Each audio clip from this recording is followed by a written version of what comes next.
Thanks for having me. This is awesome.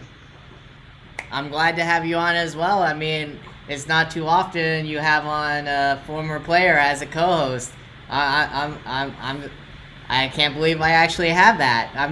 I'll be the first one to say, it's the first time it's happened. So let's right to it.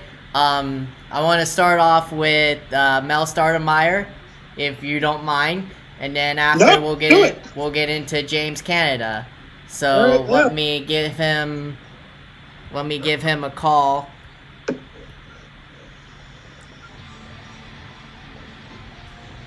And he'll be on. Hold on just a second. Okay.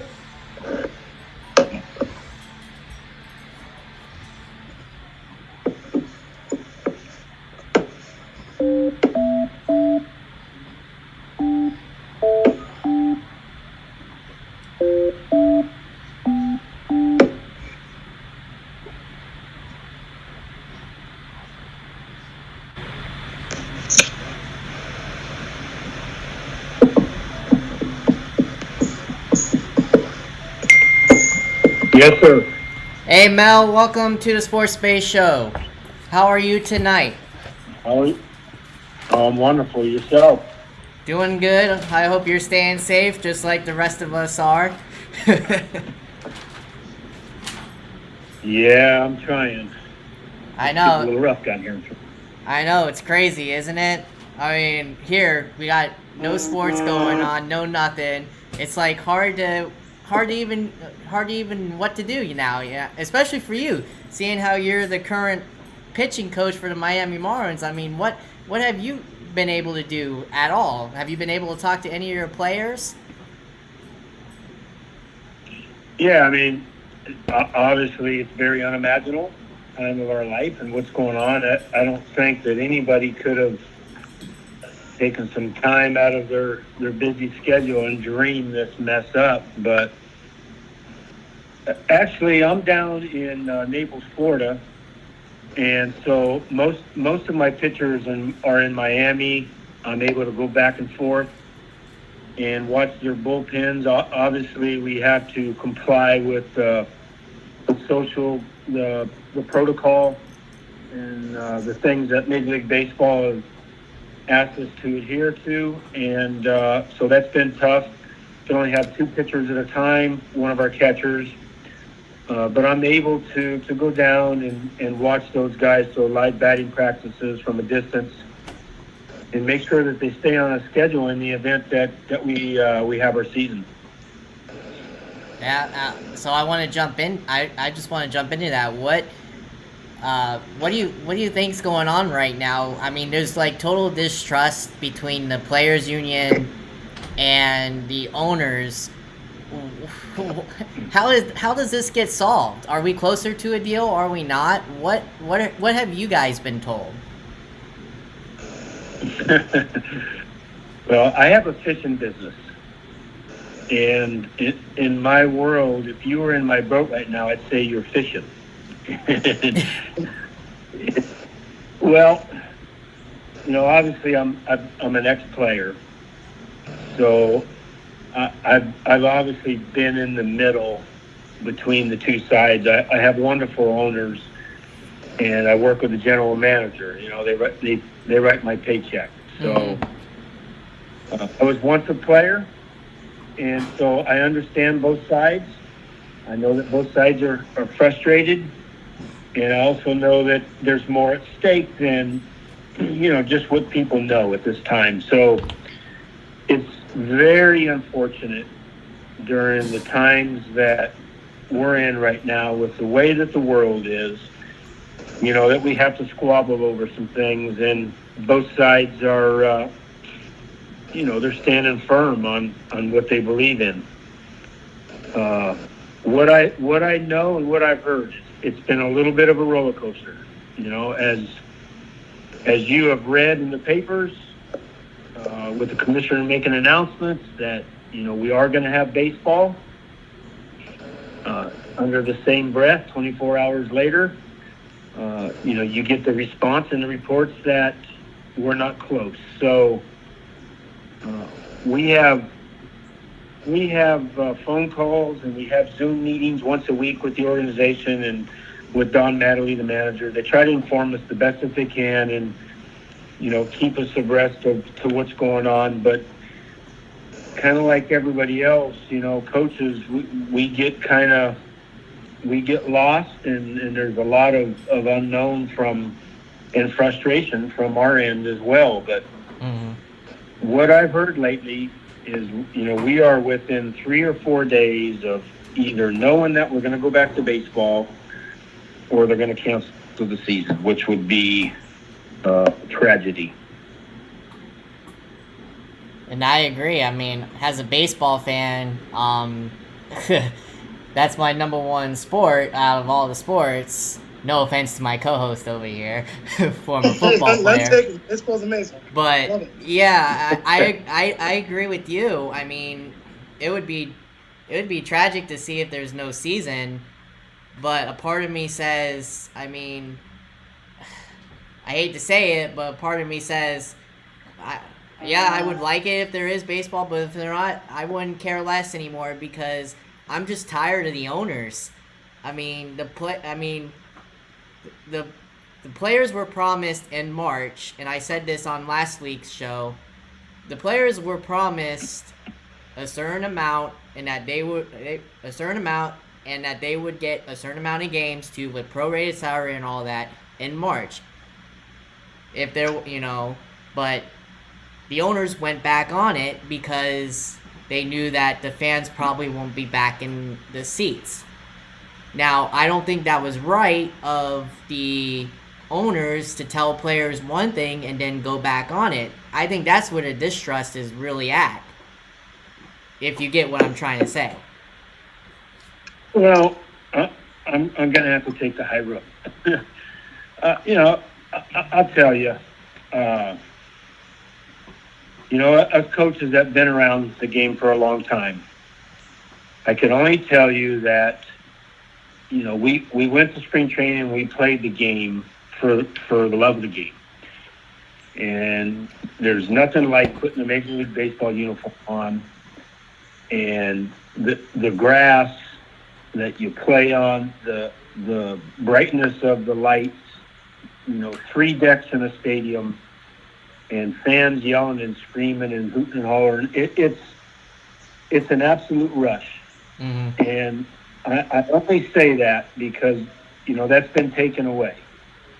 And it's, besides the fact that what we feel and how we've looked at this game and how we've approached the game as coaches and players, my frustration goes out there for fans as well. Mm-hmm. Because let's face it, this is something, people go away in the winter, and I know there's other sports, but the excitement of seeing the free agent drafts and the young kids start to get to a position to where they start becoming productive and teams evolve and organizations evolve and, the excitement of the unknown and in the game, it's been really frustrating.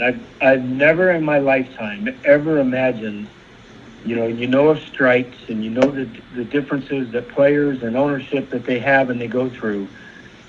But to be able to deal with multiple problems, the COVID, the safety of players and fans, and then now the squabbling of contracts. And look, this is not only about coming to an agreement now and agreeing on games, but there's other things that obviously that factor into some of their squabbles.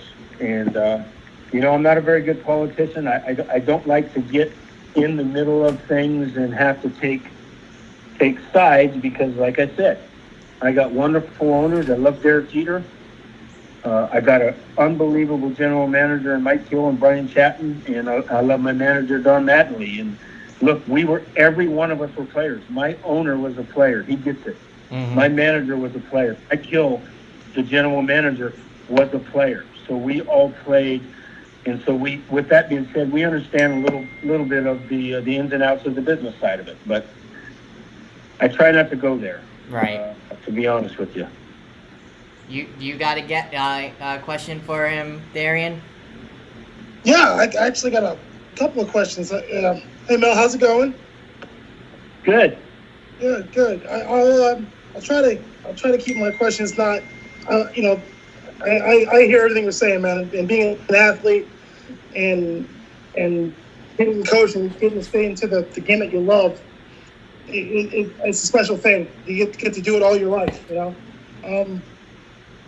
What do you think? You know, let's pretend that COVID's not going anywhere anytime soon. What do you think baseball looks like in a year and a half? You know, if there's no fans, me and Byron were talking about this before we got on.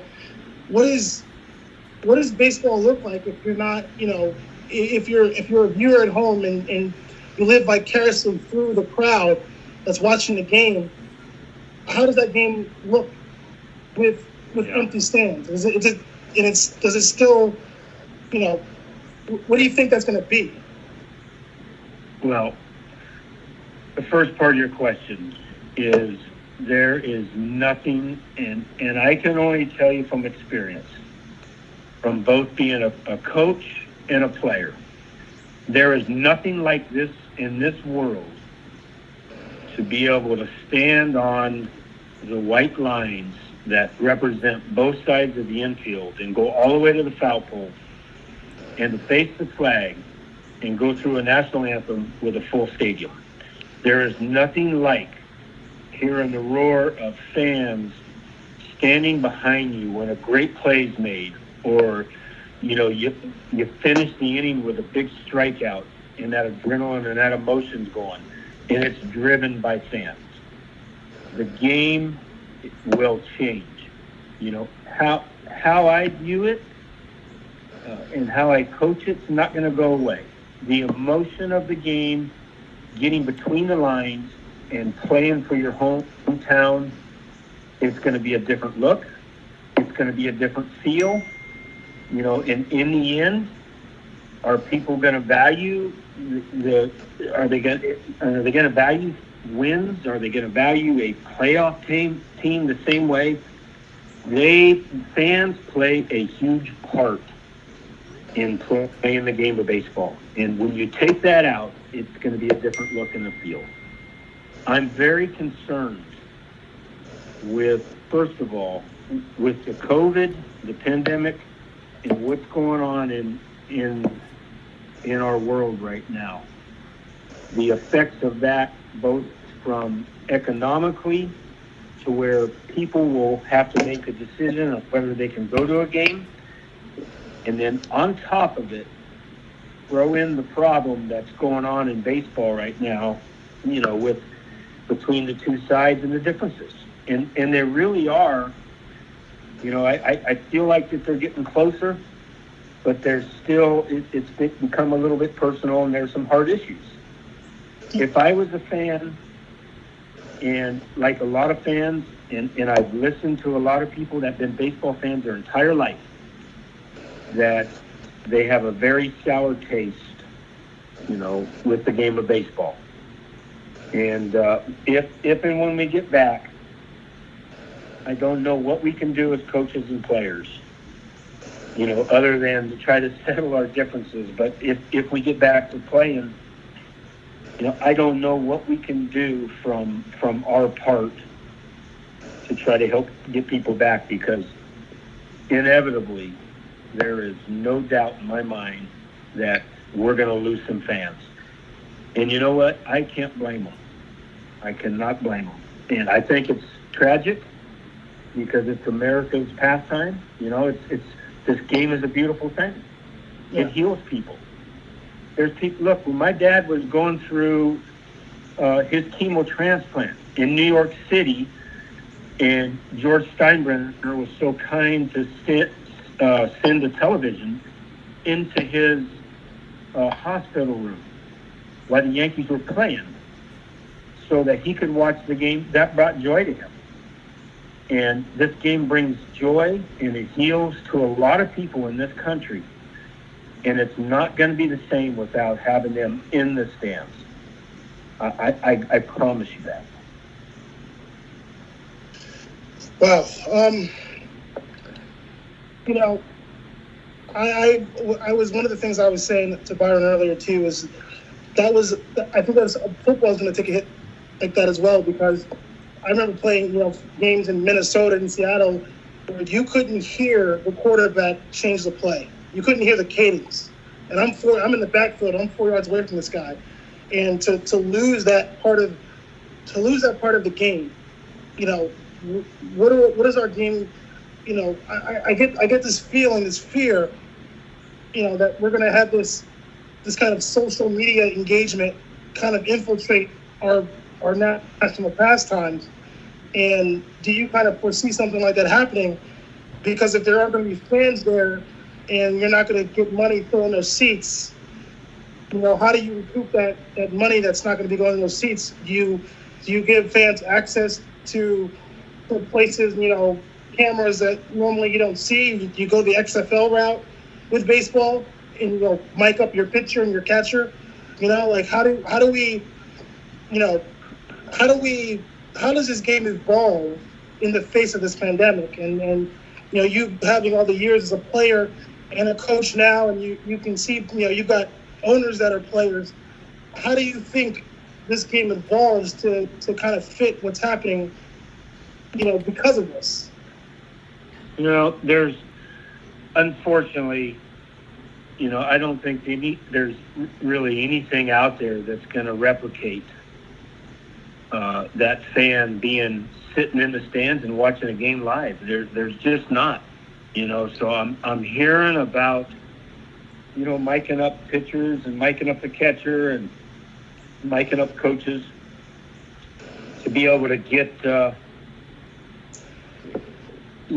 some of the exciting things or maybe gestures that people make. But, here's an analogy. It's part of growing up as a young player and pitcher is to be able to learn how to slow the game down.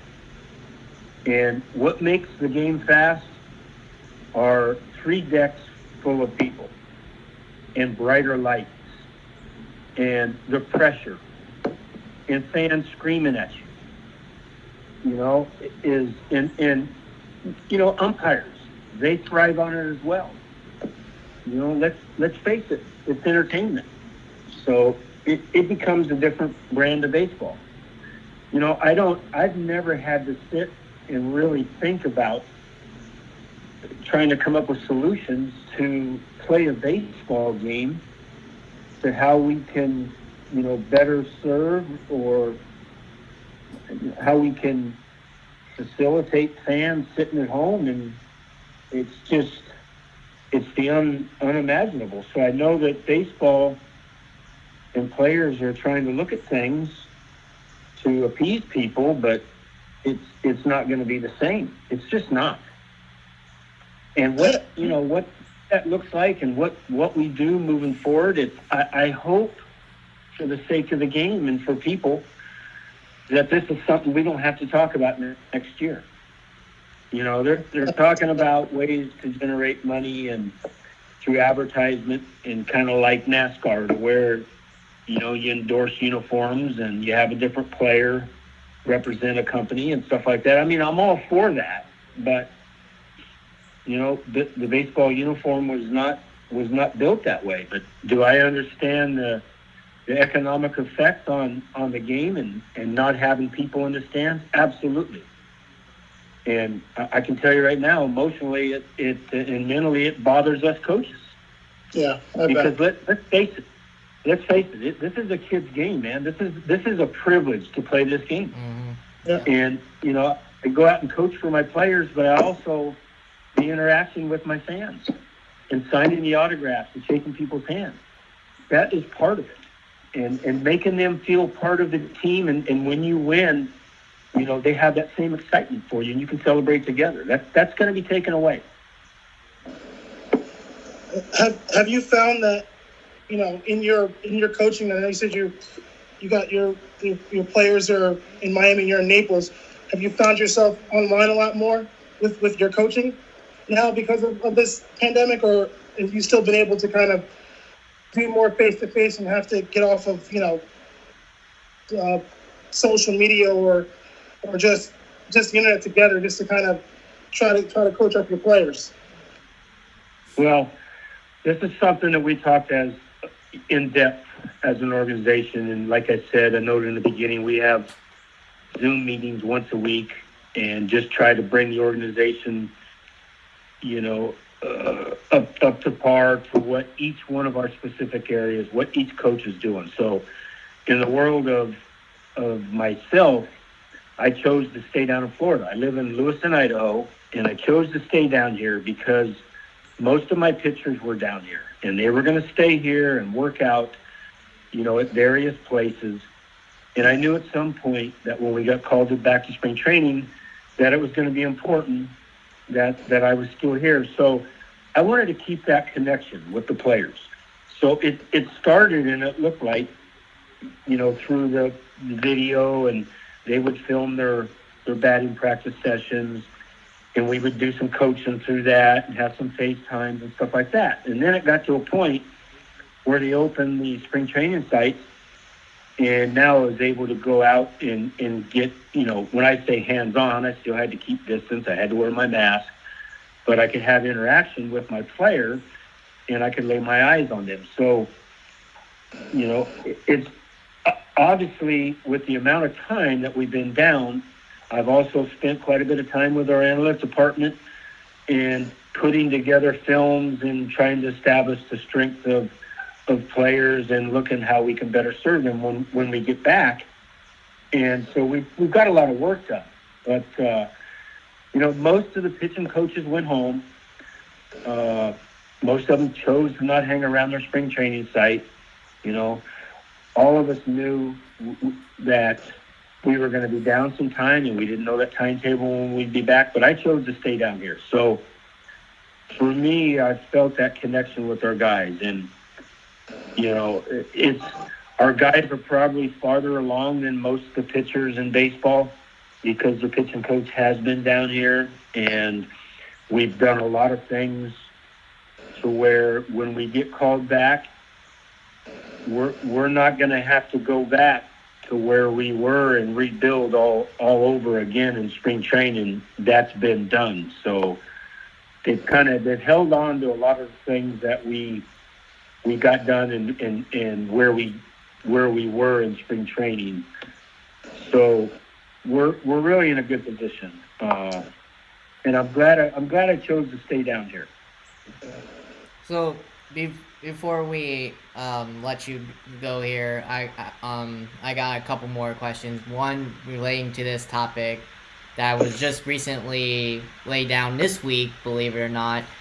More cases popping up here in Florida with training camps being shut down.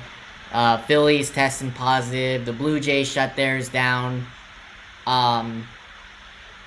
Where does this put you guys? Do you see, honestly, with even if you guys did come to an agreement, do you honestly see yourself having a season this year with all these cases going about? Well, what's happened the last couple of days, and with what's happened with the Phillies, that's a very tragic bit of news, because I did feel like baseball was closing the gap in getting closer to establishing a date and finally coming to an agreement, and then another wrench got thrown in, and a gut-wrenching one in that, because we're talking about something that kills people, right? And deaths in our country, and now that the athletes who we were supposed to be social distancing and wearing masks, I can only speak from the Miami Marlins and tell you what we've done, and it's not to say that one of us won't get it, but we've had 2 players at a time. We've kept distance because of the unknown. Right. These players come in, and they don't know where I've been. I've been down here with my wife, and I've been, locked inside. but maybe they've been outside. Maybe they've been to parties. Maybe they've been, around other people. Maybe they give it to me. We can't guarantee that. We can only take the measures to try to assure our players their safety. But it sounds like to me, and not to point fingers, that maybe baseball or maybe the clubs need to reevaluate the precautions and the protocol that Major League Baseball put in order, and take it a little more serious. This is a tragic thing. I am not certain that they won't get to a point because of this and bang the season. So you asked me the question. I'm really unsure. I was 2 days ago. I was feeling better where we were, getting to agreement, and now with this, and you're probably going to hear of some other clubs. I'd venture to say by tomorrow and the next day that you're going to probably hear of a couple other clubs. And then the commissioner is going to have a nasty decision to make, but it needs to be in the betterment of the health of baseball, fans, players, everybody. And yeah, I agree with you. Everything was looking positive, and until I heard this coming out a couple days ago, I mean, like, oh my God, it was like a stab in the heart. Like, all that, like, not just baseball, but every sport in general. Like, hockey has now, I mean, parts of the Tampa Bay Lightning where they work out, they've had to shut down. Toronto has a couple players. The Maple Leaf players have it. Senators players. I mean, it's all over the place. I mean, everything was looking positive for not just you guys, but for every other sport. And then, bam, this news comes out. Like, this puts a dagger to everything. And Byron, people need sports, right? Yeah. People need sports. Yeah. I need sports. I need to be a fan. I need to watch. You think about where this country is and where it's headed. You think about next year in spring training. I mean, the uncertainties of what that looks like. I don't know. Right. It's really unprecedented times. It's terrible. It's a terrible, terrible thing. And the other tragic thing is there's people at home that were, the hope was still there. The ones that were hanging on and still going to be fans. And like I said, you and I are healthy, and we got jobs, and we get to go to talk to people. There's people at home that need that therapy for their sports team to be playing, and the chances of us not playing now with this have gone up. I have virtue to say. Yeah, definitely. But if they're definitely, we thank you for your time. We appreciate it. Is there any social media that you would like everybody to follow you by? Well, I got my fishing business. And I actually have, it's called fishstotts.com, FISHSTOTTS.com. And actually through that, we have our Instagram. And I try to keep that strictly fishing. But I also have my personal Facebook where it's under Mel Stottlemyre. I post a lot of stuff about baseball, our family, some history there. And really try to, every night, try to reach out to people. It's how we met. And answer people's questions. I spend a couple hours a night on it. I think it's important that there's a lot of fans out there, to our family, to the game of baseball, that I'm able to pass on to people my knowledge and experience. And through all of that, it's crazy. I've been able to help some people. So the social media thing is a powerful platform. And I use it to reach out to people. And I've thoroughly enjoyed, I haven't enjoyed being off and away from the game of baseball, but it's allowed me to touch, a lot of people's lives out there and help make a difference. And that's important to me. Definitely.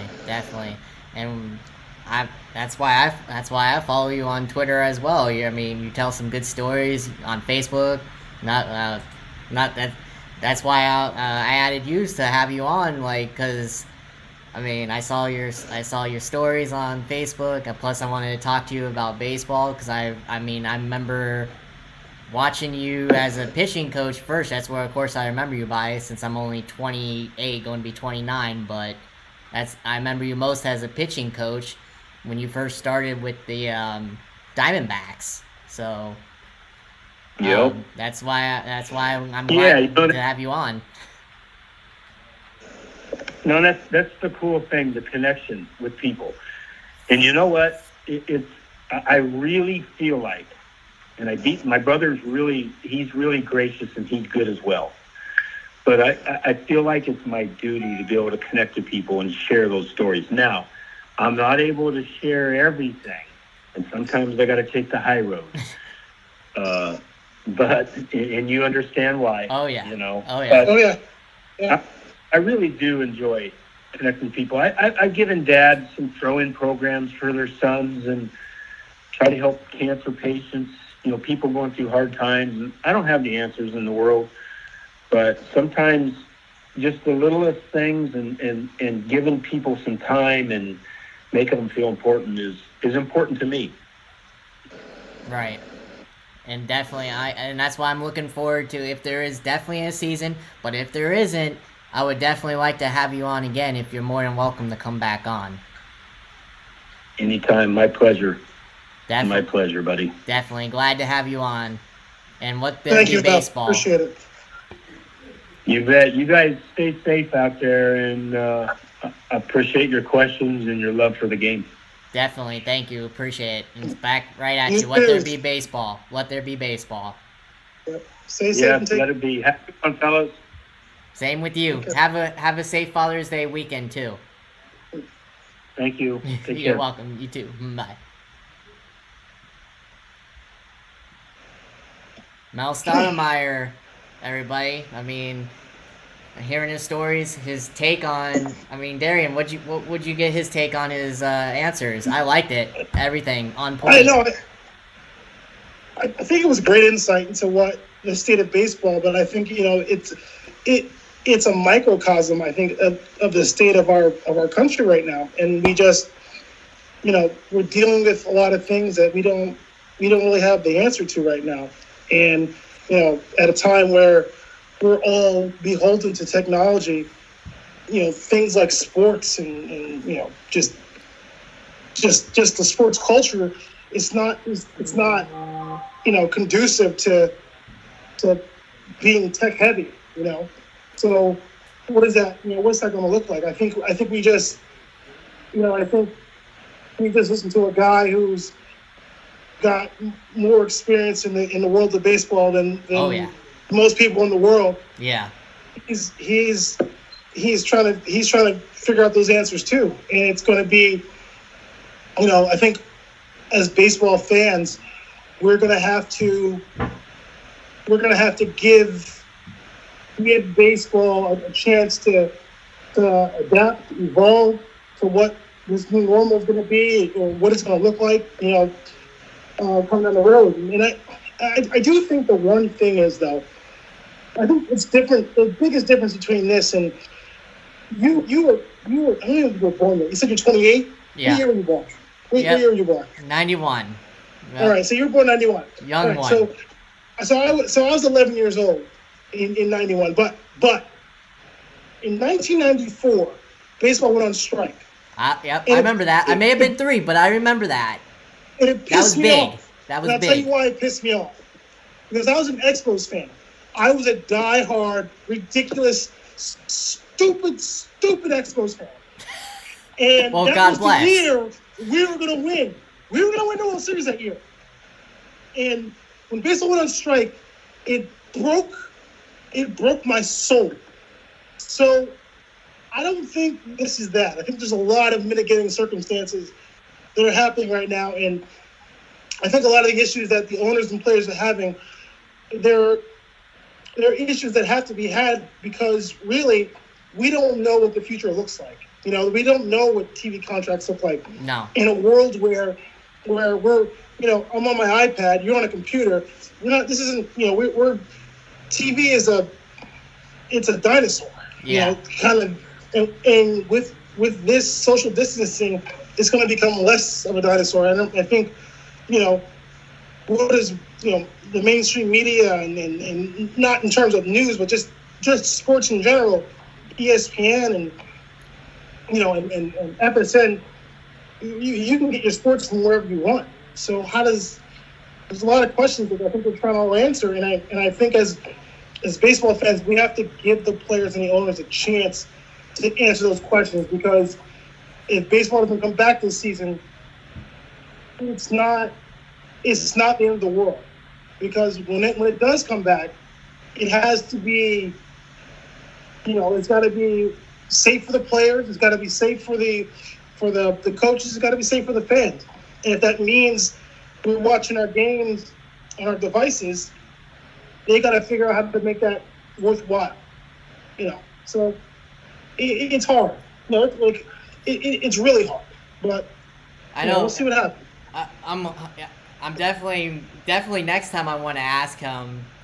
I wanted to get into him. Because we got into some great topics with him that needed to be done, but I wanted to ask him about his dad as well.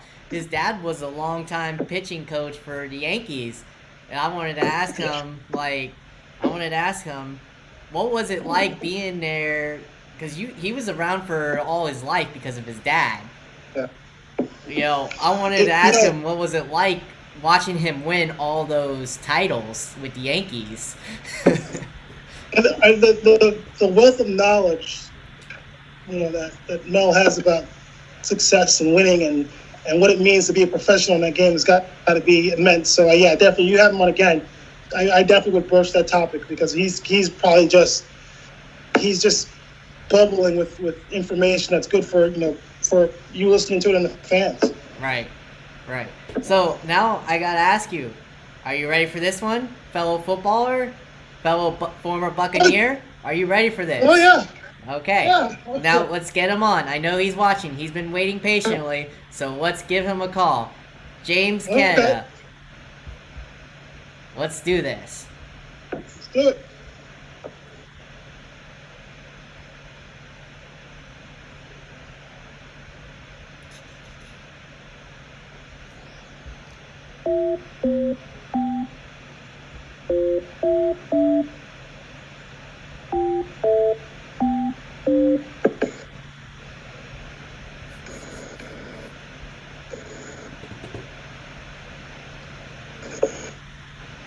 Hello?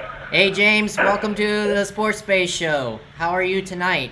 Hey guys, I'm great. Thanks for having me on. I really appreciate it. Yeah, no problem. Anytime. I got a fellow footballer here with me, alongside me. So I know you guys didn't play next to each other, but you were close. I saw you guys were a year apart from each other. God dang it. Hey James, how you doing? Darian Barnes. I'm good. How's it going? It's going, man. It's going. Like everybody else in this country, just kind of, just along for the ride. I hear you on that one.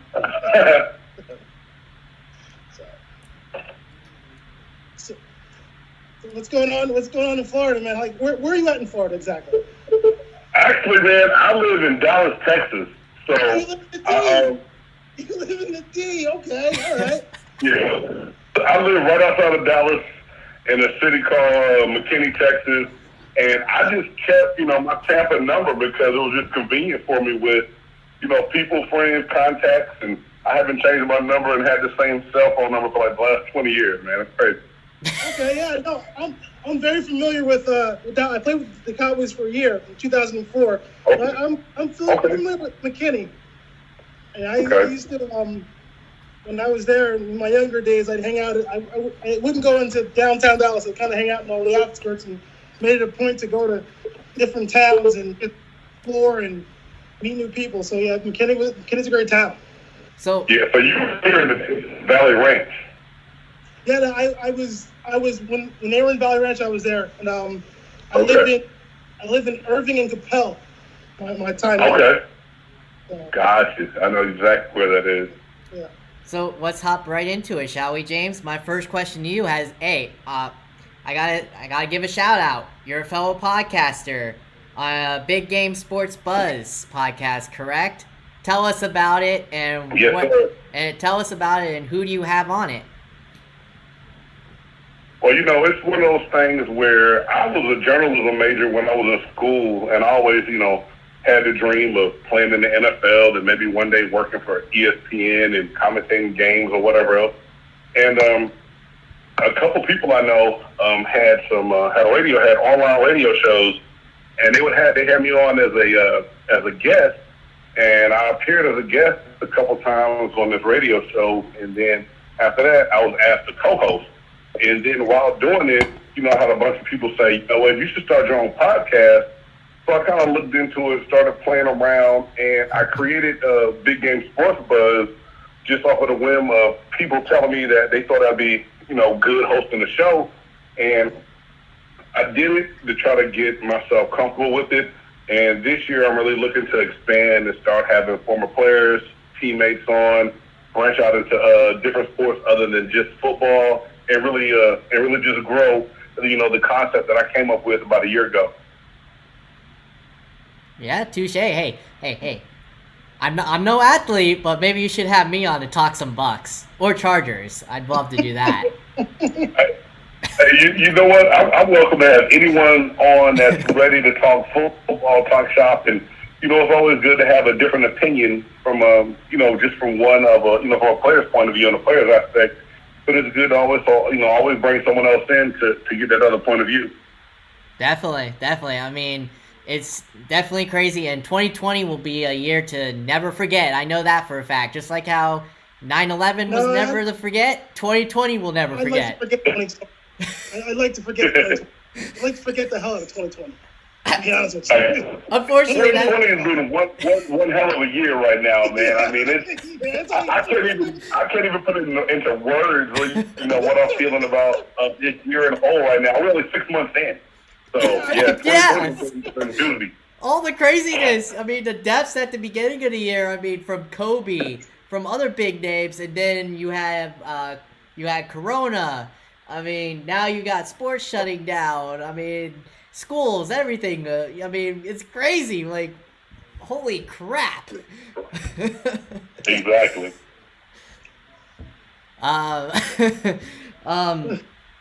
Before Darian has a few questions for you, I want to get into a couple with you as well. You obviously played for Coach Dungy when you were here. What was it like playing alongside him? And what information did you take from him when you played with him? It's crazy because a buddy and I had a conversation earlier this week about Tony and some of his stance that he's taking right now about after George Floyd was murdered by the hands of the policeman, and just his whole perspective on life and how he lives life. But I told my buddy that it's one of those things where when I was young, coming into the NFL, not really knowing, the unicorn and the coach that I had. I had a head football coach that was an awesome person, but I think as I got older as a man, I was able to appreciate it more than I did as a young football player.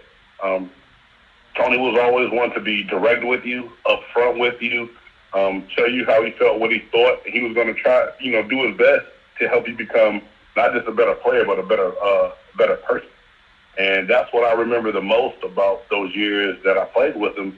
And, also when he went to Indianapolis, I left and went also as a free agent. I followed him to Indy because that's how much of a impact he made in my life. That's right. I forgot. Yeah, I saw that you played, I think, what was it, 1 or 2 years with the Colts? Yeah, and, injury riddled. I didn't do what I wanted to do up there, but, at the same time, Tony was one of those people that was there. My biggest supporters got on the phone, called other teams, got me tryouts with other squads, and, he was there for me. And that's just the kind of, that's the kind of person he is. And, I tell people this story all the time to where I played for Tony Dungy from 1998 till 2003, and to this day, my wife and I still get a Christmas card for him and his family. Nice. That's the kind of person and that's the kind of family that the Dungy family is. That they put people before football, And that doesn't happen a lot in this business. No, right? you're I mean, right. Doesn't happen you at know, all.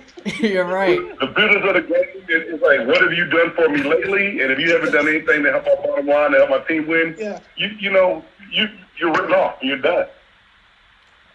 No, you're right. I mean, seriously, not many people do that. I mean, I haven't heard anything out there that's come close to that, but I totally agree with you on that. But when you did play here, I know you played alongside Hall of Famers like Rondé, Brooks, Sapp, Dunn, Johnson. Who'd you enjoy playing out of those? Who'd you enjoy playing with the most, and who was the leader in that locker room when you played for us?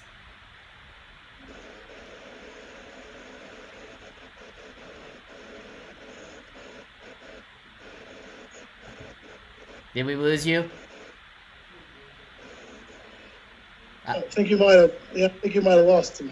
I think we may have. Hold on. Let me try giving him a call back.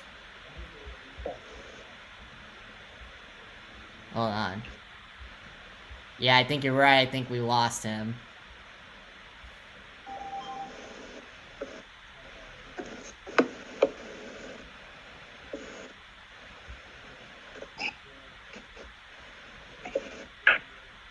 I apologize about that. Technology got the best of me. I accidentally hit the wrong button on my headset. Yeah, no worries, no worries. Hey, it happens, No worries. It's happened to me before too, so. But yeah, my question to you was, while your time here, you played alongside Hall of Famers like Brooks, Sapp, Dunn, All-Star, Johnson, all those guys, Lynch. Who'd you enjoy playing alongside the most, and who was the leader in that locker room? Well, it's crazy. My very first year, I had the privilege of playing with, Hardy Nickerson. And Hardy and I were, they had me in the locker right next to Hardware. And Hardy was one of those guys that, kind of pulled me to the side, talked to me about what they expect from the NFL, how to adjust.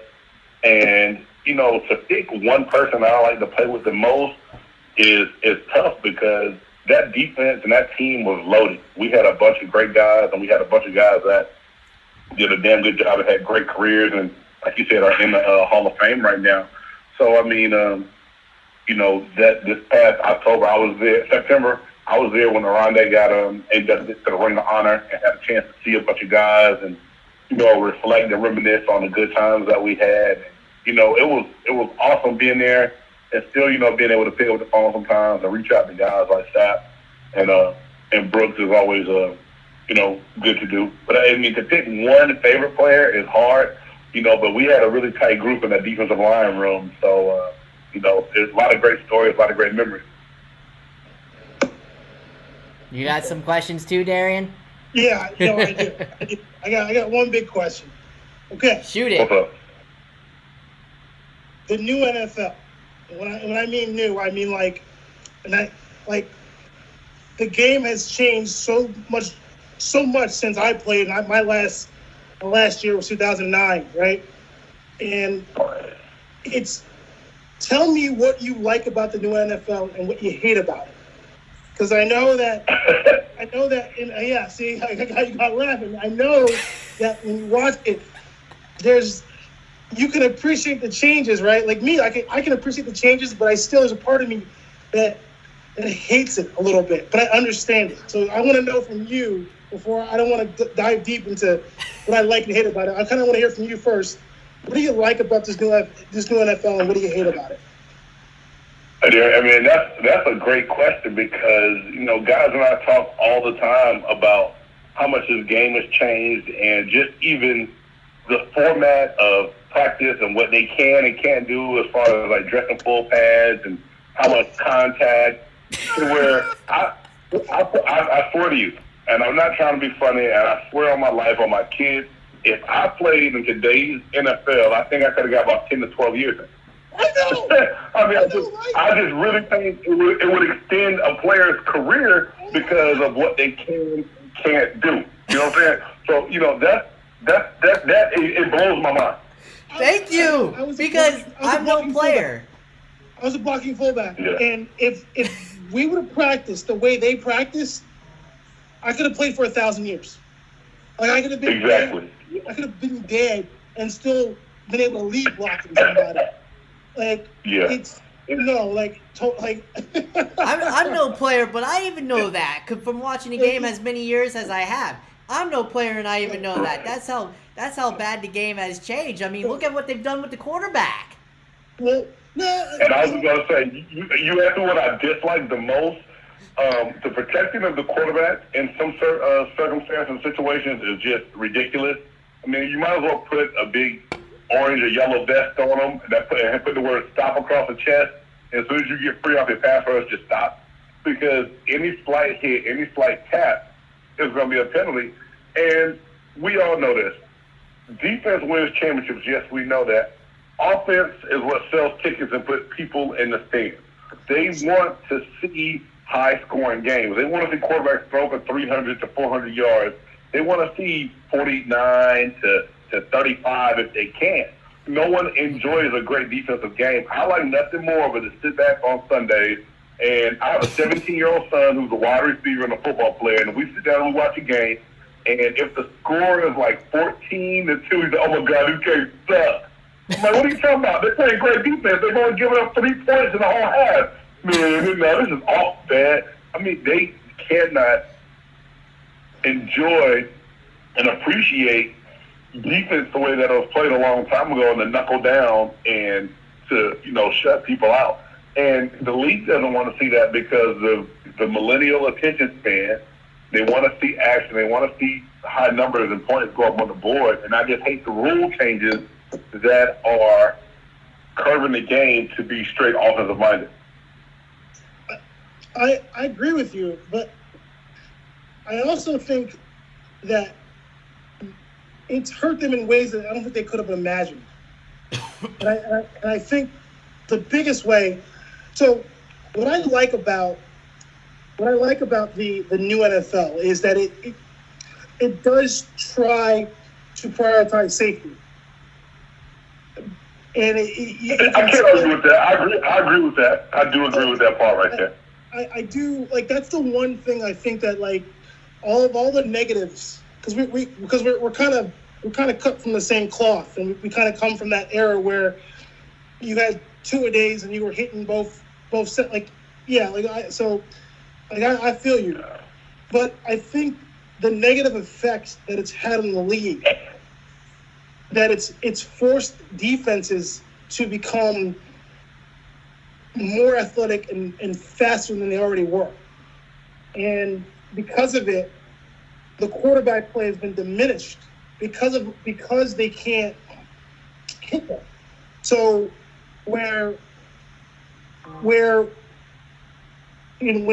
playing the defensive ends now, when we were playing the Javon Curses of the league, when we were playing, those guys are D tackles, and the linebackers are now defensive ends, and they're fast. Right. They're so. I watched the defense. Like, I used to block defensive ends. These defensive ends are so fast. It boggles my mind how fast. And the will linebackers are strong safeties. And what I think what it's done is it's forced quarterbacks. Now you have to have, if you don't have an athletic quarterback who can compensate for defenses are already fast. Like the Bucs defense, when I was there, and I know that you were there before me, and you can attest to this. That was the fastest defense I've ever seen in my life, collectively.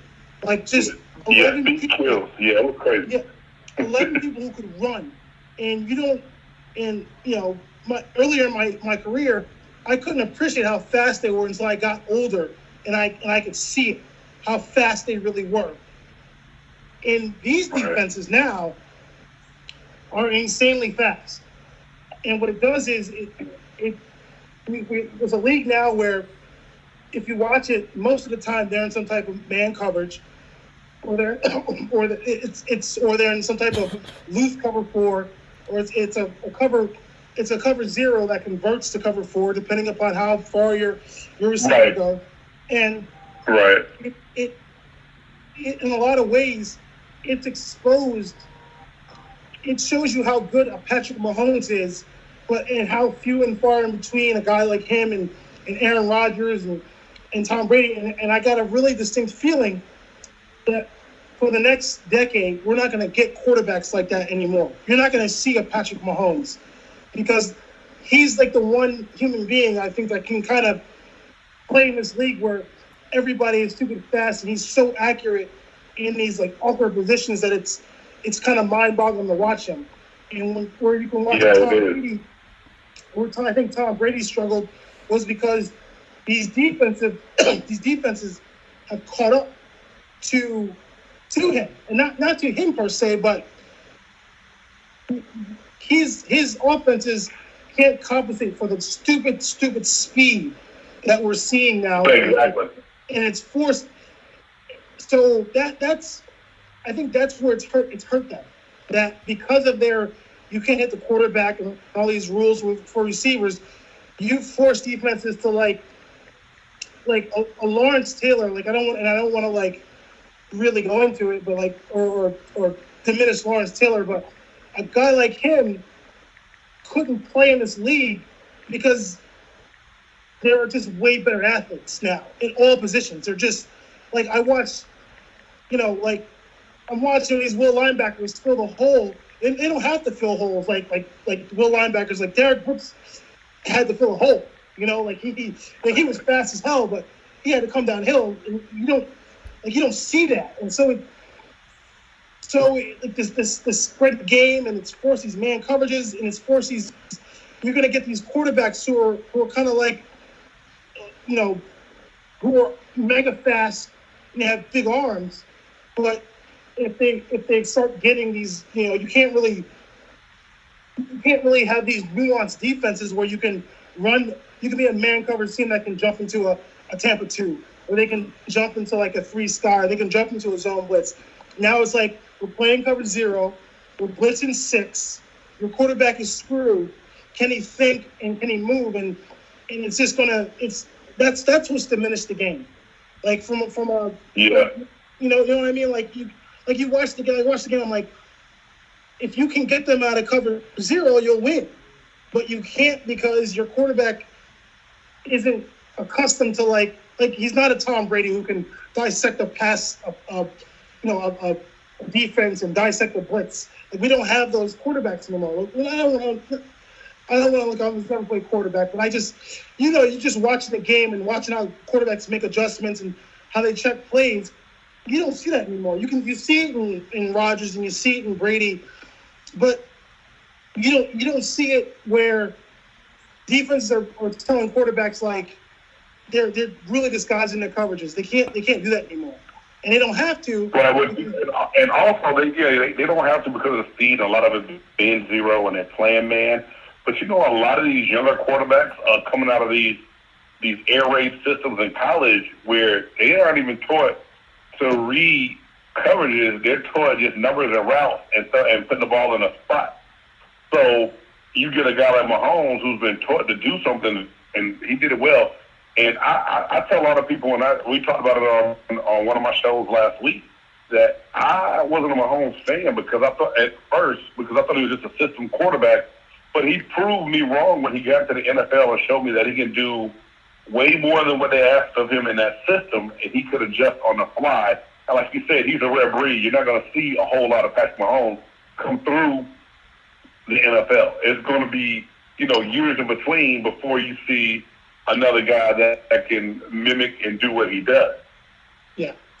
I think the mark of a good quarterback is if, you watch Tom and you watch some of these vets, if you can direct your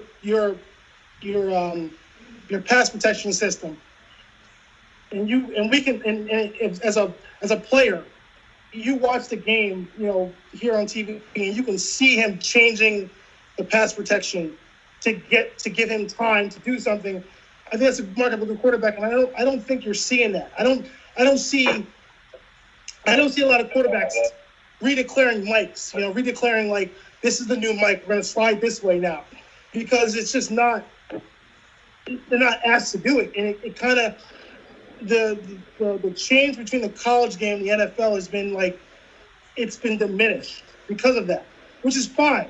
Because again, the game it's perceived to me at least to be safer. Like I watch it and I feel like it's safer, but I feel like the nuance that made the game great, like, and obviously if I never played, I wouldn't be able to look at certain, we look at the game differently than most people. Right. Exactly. Yep. I feel like the game has lost its it's lost the mystery, because it's a little easier to understand for the layman. Not a little easier; it's a lot easier to understand for the layman. And it's kind of that's what the game has lost, and it's because you can't hit the quarterback. So because you can't hit him, you force defenses to adjust to that, and now everybody on the other side of the ball runs a 4-2-40. So right, exactly. I gotta agree with you on that one. So I gotta ask you guys this then, since you guys just went over that basically. I mean, if you want, I mean, I'm honestly, I can't say I'm a player, never have been, but from a fan standpoint who's watched a game for years, personally, I want to see what I watched in the 90s, where they were hit hard, like the Dan Marinos, the John Elways. I know that'll be no more, but those were at least all elite pocket passers. The ones now are diminished pretty much because Brady's almost done. Breeze will be gone probably after this year. Rodgers is pretty much on the way out the door. The Packers, if the Packers have any say in it. I mean, I miss the days of the quarterbacks getting hit. I know that won't happen no more because I get the protection and all that, but I miss those old days. Now, to get to this day of the Mahomes and all that, basically, is that what you guys will be seeing from here on out? I think as a fan perspective, that's what I'm seeing. That what the NFL is going to is these mobile quarterbacks. You won't see no more pocket passers. Well, I think it's going to all the way depend on the young offensive coordinators that are coming into the league. And like I said, they're coming out of the RPO systems, and they want a quarterback that can actually get the ball out of his hands quick, and then if not, touch the ball and run. So it's changing the game because you're getting a younger mindset that's coming in from an offensive standpoint, and that's dictating the type of quarterback that we're going to have. And I don't think that's necessarily a bad thing, because so many offensive coordinators are always like, my quarterback has to be 6'4", he has to be able to see over the line, he has to be able to drop back, 7-step drop, read the coverages, and get it done. But like we just talked about earlier, the speed of the defense is saying otherwise. You're not going to have that time to be that old school traditional drop back passer.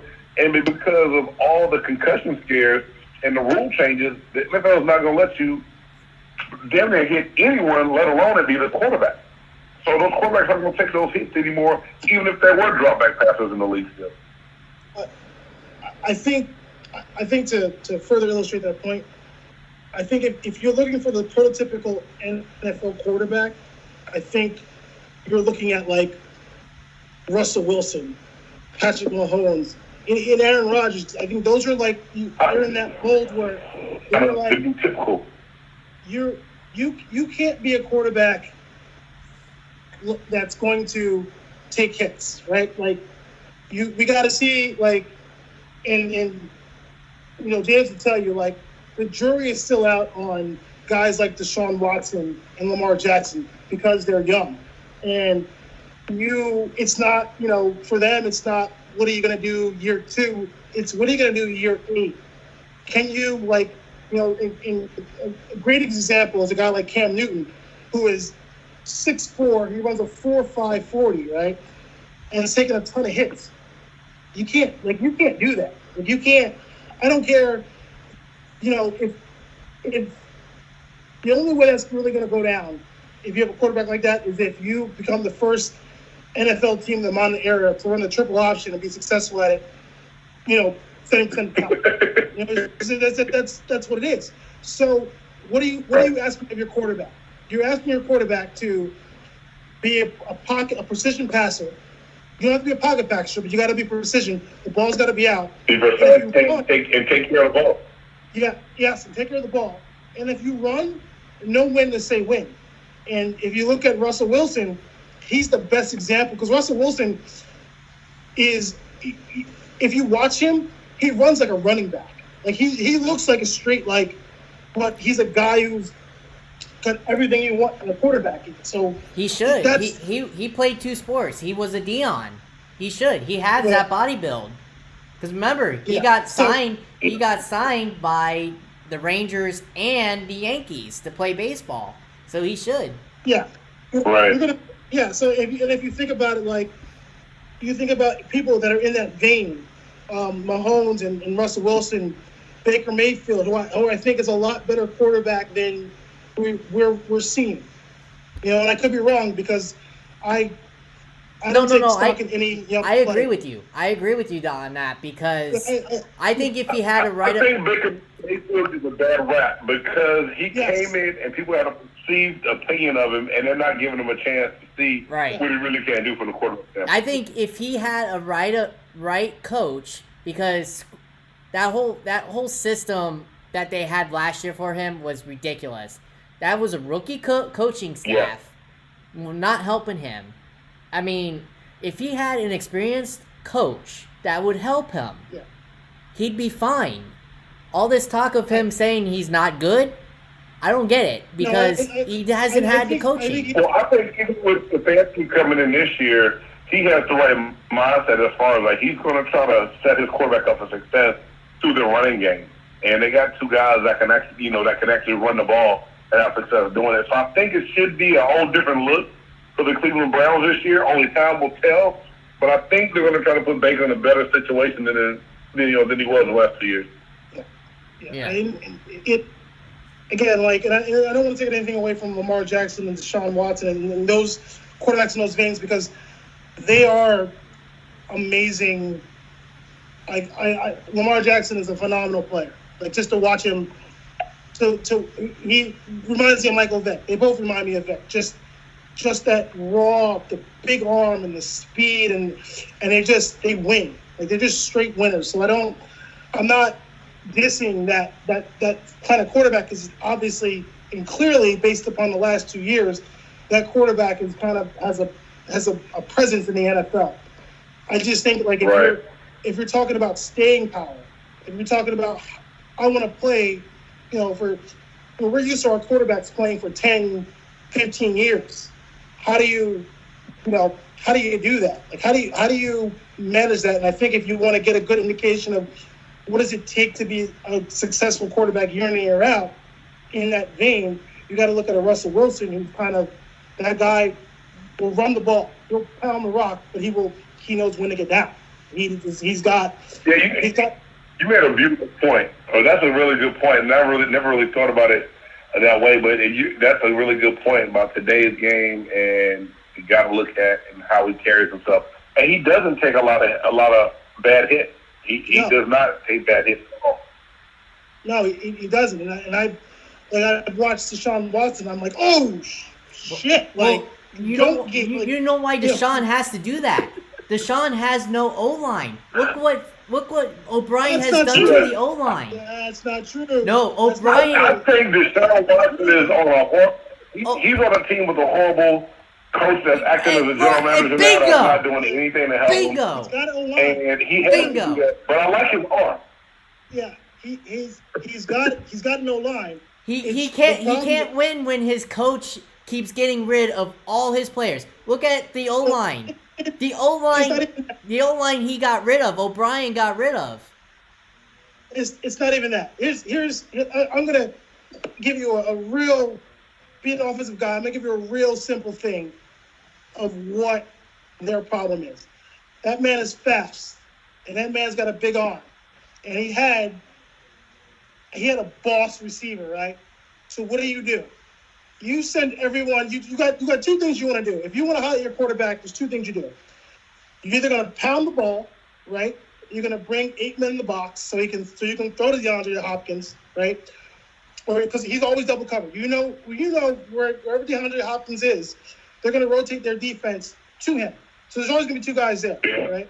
So that leaves 9 guys left, right? So 6 of those guys have got to be in the box. Because if you don't have 6 of those guys in the box, Deshaun Watson's going to eat you alive. He's going to run the ball on you, right? So you got to have.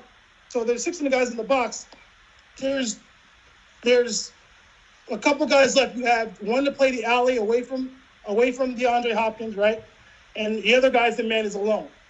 So what you want to do is you want to send everyone deep, so that if Deshaun decides he's going to run, then he's going to run. He's going to have a lane. You're going to put him in a problem. Right, go open the lane for him, yeah. So if you're not going to do it that way, right, then you're going to give the ball. Houston's offensive line can run block. I've watched them; they're good at it. So you're gonna run. You're gonna pound the rock. You're gonna zone read, maybe a little RPO. You're gonna force them to come down, so that they're gonna be like, oh man, we can't double team DeAndre. We got to leave him 1-on-1. And when you leave him 1-on-1, give that big arm and you throw that ball up, and DeAndre Hopkins gonna come down with it 8 times out of 10. It's his ball, belongs to him, right? So football is that simple. All football is, at the end of the day, is wherever you got less guys, that's where I'm going. And when you show me you got less guys, that's where I'm going. So I know DeAndre Hopkins, you got less guys on the other side. So I'm going to run the ball that way until you decide that I can't do that no more, and you try to make it equal and even, then I'm going to do what the hell I want. And that coach hasn't figured that out yet. That's all football is. So then here's a burning question then for the both of you guys. This is a burning question. I'm putting you guys on the spot right now. All right? Okay. So out of the 3 main quarterbacks that are still in their rookie contracts, who do you think is going to get paid first and who's going to be paid the highest? Mahomes, Watson, or Prescott? And which is the better one? If you want my opinion, it's going to be Patrick Mahomes for sure. If you want my opinion, Mahomes straight up better, but that's my opinion. So which one do you think will get signed the highest? Mahomes is going to get the biggest contract because he has a Super Bowl win behind him. If Dallas was going to do anything with Dak Prescott, I believe they would have done it already. And I believe Dak deserves a contract, but I don't think that I don't know. I don't know if his asking price is too high, or if Jerry's just being cheap and don't want to pay him and get him for the low, as far as just putting that franchise tag on him. You know what? I agree with you, but I kind of think it's bigger than that. I don't care what Dallas does. They're not beating New Orleans, right? And they're not beating the Bucks. No. No, I don't see they haven't gotten past Minnesota, which is a good team. Minnesota's a good, solid team. Not taking nothing away from them, but I don't know if you pay. I don't know if you. Who is Dallas built to beat? And that's the question you got to ask yourself. See, who are they really? The problem with Dallas and Jerry, he paid over the top for all of his. Yes, he's a billionaire. I get that, but he paid over the line for his offensive line. When you need. Let me call him back. He got disconnected again. Okay.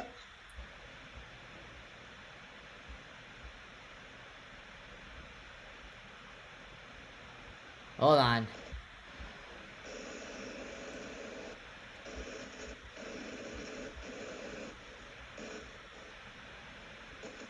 Alright, let's see. Hello? Alright, perfect. We got you back. But I was always saying, the problem with Jerry is he paid too high for his offensive linemen. When offensive linemen aren't the key to who gets paid first. It's receivers, it's the quarterback, Defense, which he did. Granted, he did do that with the defense, with a couple of his defensive guys, and but his offensive line, come on. Don't get me wrong. This is my thing with Dallas, and I live here, and I will tell you this. I get so sick of Cowboys fans and how they look at things. But this is my whole thing, and to not piggyback off of Stephen A. Smith, because I like Stephen A., but sometimes he gets on my nerves. I feel like if Dak Prescott was Tony Romo, he would have been paid already. And so you just really overpaid Ezekiel Elliott for his output off of that contract. Now, if he was on the top 5 running backs in the NFL, yes. So you have to make a decision of who you're going to pay. You paid Amari Cooper. You paid Ezekiel Elliott. Why not pay your quarterbacks? That's the one thing the Cowboys have had an Achilles heel on for so long. They had Troy Aikman. They had 9,000 quarterbacks between him and Tony Romo. Romo gets hurt. Dak steps in. He's a good game manager. He is he top 10 quarterback? I don't know. I put him between 11 to 15. And because he still lost the division that was horrible last year. But at some point in time, you pay him because that's what the market is dictating for quarterbacks right now. Not because he's just the best quarterback in the league, but that's what the market is dictating for him to be paid at his position and his production. So pay him and move on. I don't know who is Dallas built to beat, and that's the question. That like they're built to beat nobody. Besides they're not built to. Besides the worst. They look good on paper every year, but then they come out and they underperform. I don't think they look good on paper. So, I think that's the thing. They underperform against the bad teams. Look at their record against bad teams. They're horrible. I agree with you. I don't think they look good on paper. I don't think they're built like. If you had to build a team to win the NFC, who are you building them to beat?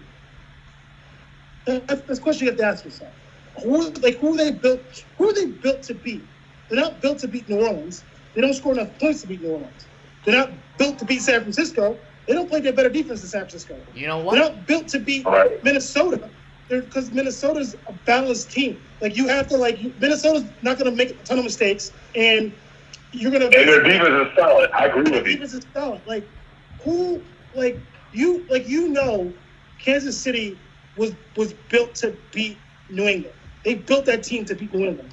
New England built that team. They built their team to beat Kansas City.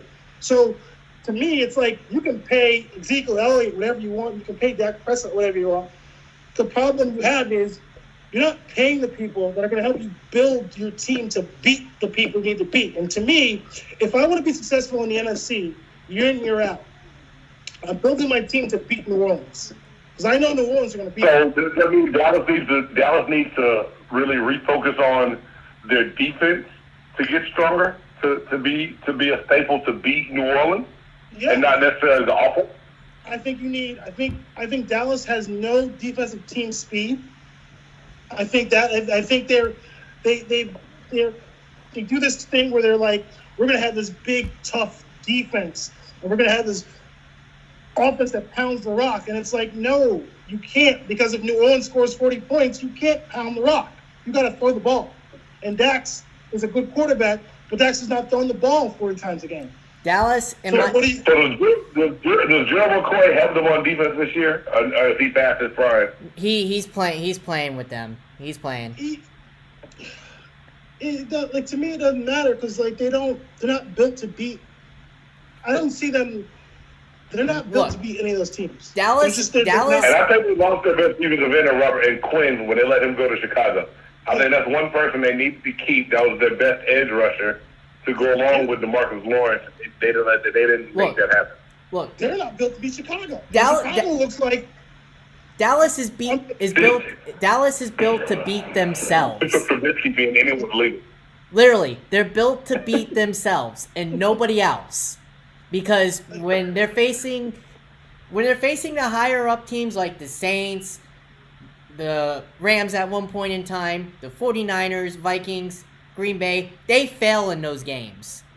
Even when they face the lower level ranked teams like the Redskins, even their own division rivals, the Giants, those kind of teams, the Cardinals, the Dolphins, etc., they still manage to lose. So they're built to only beat themselves, basically, because they get so cocky in their heads that they think they can beat everybody because of their GM, their owner, and all that.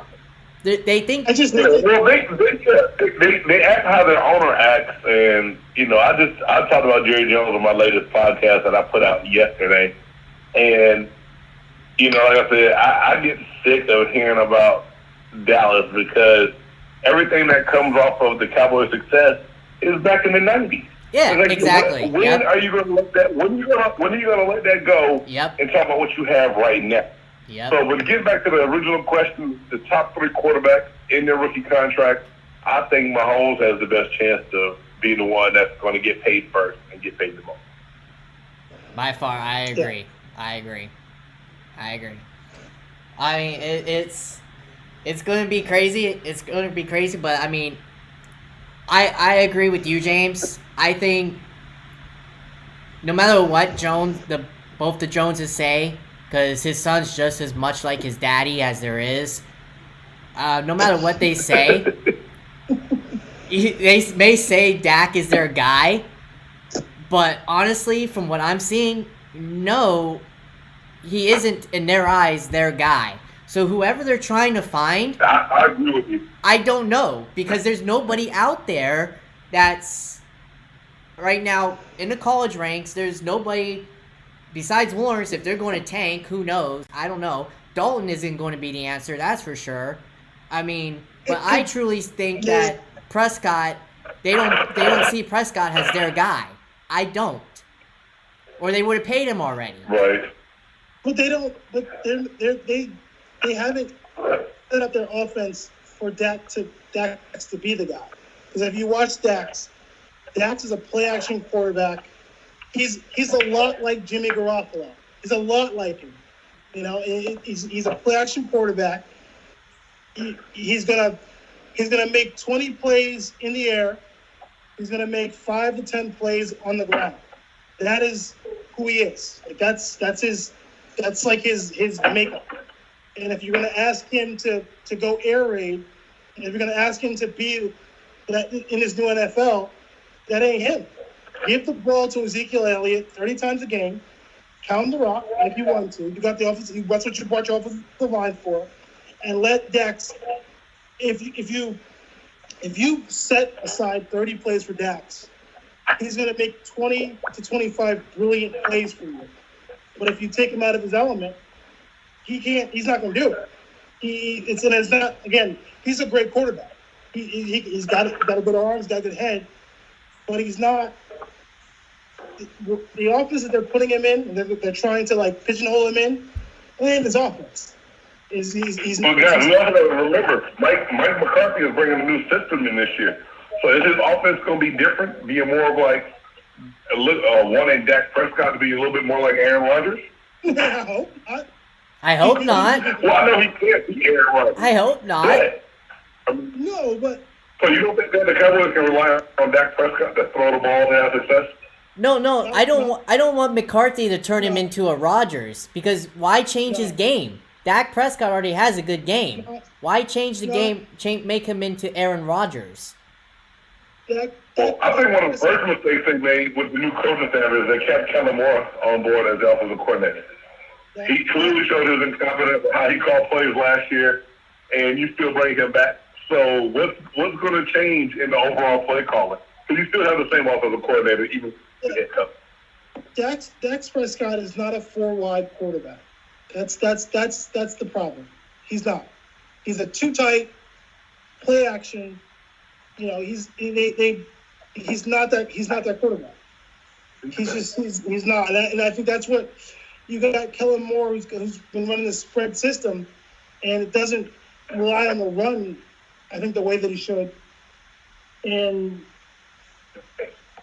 Dak Prescott isn't. You're not getting the best out of Dak Prescott. And if you're not going to pay him because you want a different offense, then fine. You want to put Andy Dalton in there and you want to go 4 wide and you don't want to have a 2 tight end system, then put that Andy Dalton there and let him go. But he's not. So do you say they put Andy Dalton in more so than a backup, but to actually have a legit chance to be the quarterback of their team? Yep, I do. I can't see him as the answer to Dallas. Dalton could never. I can't either. Andy Dalton, I just can't see it. If you want to do that, why not go get Cam Newton? If you wanted somebody to come in here and really be a star NFL quarterback, go get Cam Newton. Right. If Dallas is going to be a pound the rock football team, I would go get Cam Newton. But that's not what they want to be. What they want to be is what they bring Andy Dalton is showing you what they want to be. Yeah, but look at Dalton in primetime games, and that's all Dallas plays. Dalton has proven to not be good in primetime games. Dalton's a good quarterback. Dalton, if you're going to talk about you're going to talk about processing the plays and I'm not saying that. I'm talking about primetime games, the night games, when it matters, when it counts, the night games. If you look at his record, he's like 0-10 or something like that in night games. Primetime. I don't see any beyond. I think what kind of quarterbacks they are. With Dalton's a more traditional pocket passer, and I think Dax is more of a play action bootleg quarterback. Right. There's no fundamental difference between them, except if Dak Prescott is not your guy, but you go get Andy Dalton. That's not the answer either. So who else is out there for the Cowboys to get? Cam Newton. There's no one out there. Well, I mean, I think that should have happened already if they were going to do it. I mean, and I honestly thought that would be an option, but like I said, I live here and I see what's going on here. They're not going to bring They're not going to bring a super big threat to Dak Prescott in here because they do want him to succeed on this tender. I don't think they're going to pay him still. But they don't want anyone that can actually come in and show him up and be a better quarterback than him. And I don't think Andy Dalton is not a better quarterback than Dak Prescott. No, he isn't. No. Let me ask you a question. Let me ask you a question. Do you think if you had to pick one of those quarterbacks to discern a blitz and change the protection, which one of them would do it? Yeah, Prescott and Andy Dalton? Yeah. Oh, you put me in a tough situation right there. Because I want to say I trust Dak Prescott. But I honestly think that Andy Dalton can call the protection out better than he can. Because we've seen Dak mess up in some of those situations. What I'm saying is, I don't think if you are determined, Dallas is not determined to be a pound-the-rock football team. I think they want to be a 4-wide football team. They want to be a spread offense. They want to get the ball quick, and that's not Dak Prescott's game. This is not. So to me, yeah, you might not want to bring a Cam Newton in because honestly, that's not Cam's game either. But why not bring in Andy Dalton? There's no. You paid Ezekiel Elliott all this money. You've got to get behind your running back to have success. I agree with you on that, James. You pay him all that money, you got to give him carries. Got to. Listen. Dallas's problem is this in a nutshell. You can give Ezekiel Elliott all the carries you want. If they play San Francisco in the playoffs, trying to play San Francisco's game, they're going to get prison power. That is what's going to happen because they're not built. They want to make that mold. They want to be like San Francisco, but they ain't San Francisco because that defense and that run game is serious. Those boys, they hit like I remember seeing it. They're not built to beat. They're not built. So when you're gonna spread the ball out, spread the ball out. You're not built to beat Green Bay. You're not built to beat New Orleans. Spreading the ball out. And you're not built to beat the Bucs either. So what are you saying? I honestly I think that this is like one of those this is a wash for them this year. They're not going to pay Dax because they're going to be like, we want to be. If Kellen Moore is your offensive coordinator, right? And he is committed to not running a two tight end system, and it's going to be a spread game. Dak Prescott is not their quarterback, and if it's not Andy Dalton, this year is a wash. They're not trying to win anything. I think Kellen Moore is the problem, to be honest. Kellen Moore was not a good quarterback, to be honest. Come on, let's be for real here. He had a lame playing career. He had a lame playing career. Well, you don't have to be a great pro to be a good coordinator, but at the same time, his track record has proven that when you've seen the Cowboys have success run the football, and then him totally get away from it and go to getting pass happy and getting out of what they've had success doing, and the tides turned in the game. And he's clearly done that numerous times last year, and it leaves you scratching your head, especially as a former player. You're looking at it like, dude, I read the defense. You got the power. You got the power right there inside. Run it. Set up your play action pass. This from a defensive guy, and then you go back to just throwing the ball and getting away from your run game, and the defense makes the adjustment they need to, and the Cowboys shoot themselves in the foot. But honestly, you're 100% right. But that's by design. Like, at some point, everybody in the country's like, yo, run the ball. And if you don't, that's because someone up higher than you is telling you to do exactly what you're doing. That's just, to me, like, Kellen Moore is still the OC because he's being told to do what he's doing. And if that's the case, Dak Prescott is not your quarterback. So, yeah, bring in Andy Dalton. Because Andy Dalton, in the system that they want to run, will throw less picks. So let me ask you, James, since you're down there in Dallas, in the Dallas area, of course I gotta get your opinion before we let you go here. I mean, I'm sure you hear Skip Bayless a lot because he's a Cowboy fan. What do you take from his takes on the Cowboys? Do you think he's spot on with what he sees as a Cowboy fan? Or do you just call him crazy every time he talks about the Cowboys? I think Skip Bayless is one of those guys where he thinks with his heart and not with his head. But he's always going to find a way to make Dallas great and find a reason why they will do good and do fine, and not own up and admit to the imperfections they have from the GM position down. I said this, and I know Will McClay personally, that's assistant to Jerry Jr. or Stephen Jones. And, I've said numerous times that I think that they need to hand over some of the responsibility to Will McClay as far as, like, being a general manager and really being able to haul in the right talent to put the right team together. Because Jerry the Jones family reminds me of Al Davis when he got old. They still want to do things a certain way that it was done in the 90s, and the game's not played like that anymore. And so you're not going to be able to do some of those same things. I agree with those same type of players. And Skip Bayless is that kind of guy. He sees the Cowboys for what they were. He sees Jerry for who he is, and he believes that Jerry can still get these Cowboys to be the Cowboys of old. And the Cowboys of old won't win in today's NFL. Not going to happen. No. And I agree with Absolutely you. right. He needs to. I always said this from the beginning, okay? I said this from the very beginning from a fan standpoint. And I'm not no Cowboy fan. I can contest to that.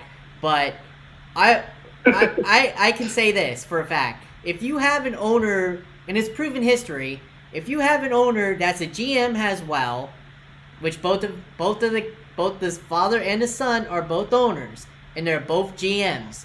You have them being GMs and owners. It does not work to winning a formula in any sport. It's been proven. I mean, why can't they get that through their thick heads? That's not going to be. You're not going to win. I mean, what's it going to take for them to realize that? I mean, please tell me, because I You want to heard of the know. word vanity, right? You heard of vanity, right? And being vain. Jerry Jones is just too vain because he had success doing things a long time ago. He still thinks it's about him, and so he's not going to change in who he is and how he sees things. And I think that's the biggest problem and why they haven't changed the way they do things. Well, then, newsflash for him. I mean, they ain't going to ever win, period. At all. I'm very interested to see like how they approach this year, because all the moves that they've made, like I look at these teams and I'm just like, who are you beating in this league? Who's like, It's head scratching moves. Worth their stuff.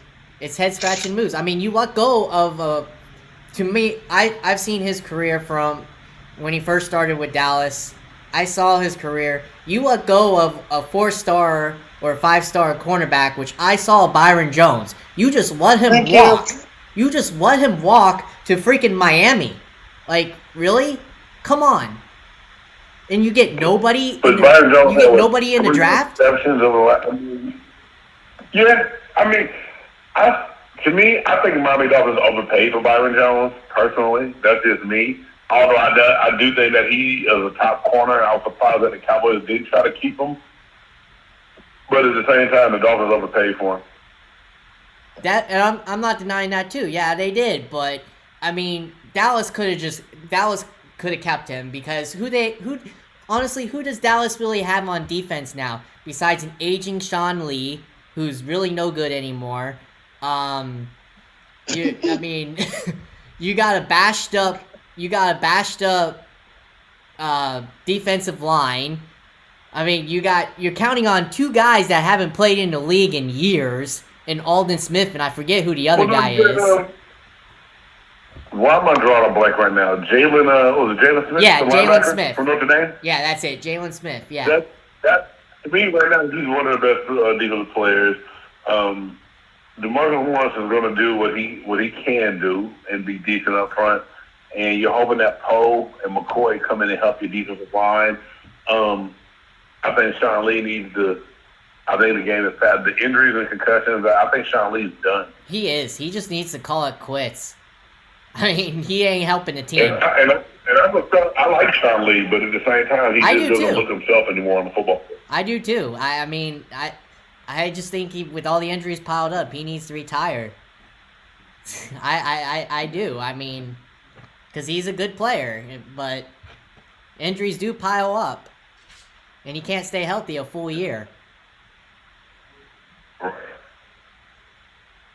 So, I mean, and they didn't really get nobody in the draft.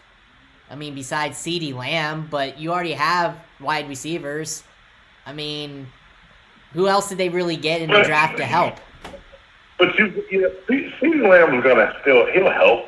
But him, I like Michael Gallup's a good guy, and a good wide receiver, and Amari Cooper. The jury's still out. Some people say that Amari Cooper is lazy and takes plays off, and has spoken bad about him around here. And I still think that he's a talented wide receiver. So, I mean, in due time, we shall tell. I think that goes back to my point. You've got 4 wide receivers. You got 1 running back. They want to throw the ball. They're not trying to run the ball from a 4-wide look. So, right. What does that say for Dax?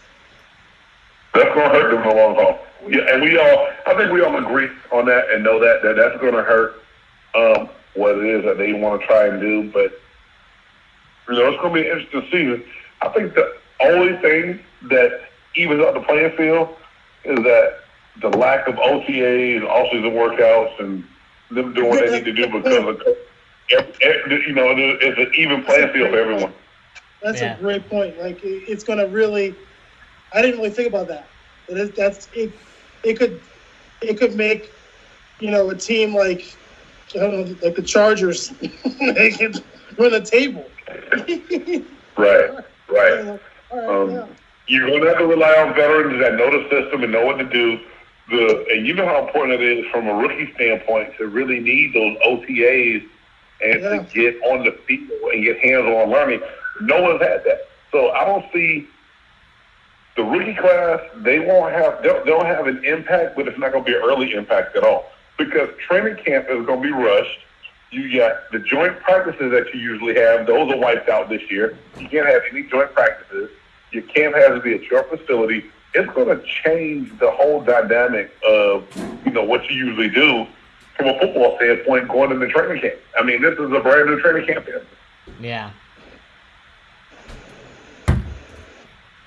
Yeah, definitely. But guys, I want to thank y'all big time for having me on. I got baseball and kids to be in the field at 7:00 in the morning.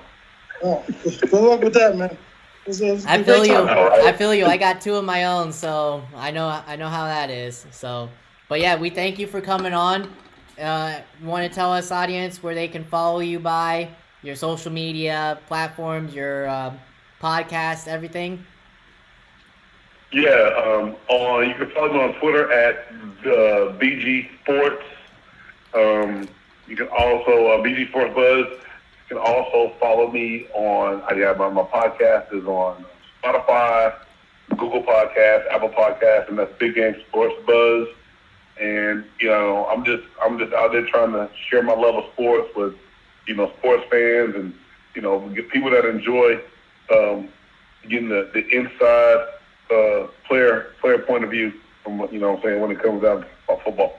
Well, yeah, I mean, I'd definitely love to come on sometime if you'd love me to. So I'm sure Darian would love to come on too. Yeah, anytime. But yeah, appreciate it. I have both you guys on. Yeah, definitely, and we hope to have you on again and when the season starts if you'd like to come back on. Reach out to me, and I'll be more than happy to come on again and chop it up with you guys. Perfect, definitely. Have a good night. Get some rest because baseball comes early. I appreciate it. Yeah. 3 games tomorrow, so we'll see how everything goes. Yep, there you go. Take care. Have a good night. Stay safe. I appreciate it, guys. Have a good night. You too. Good night. Bye.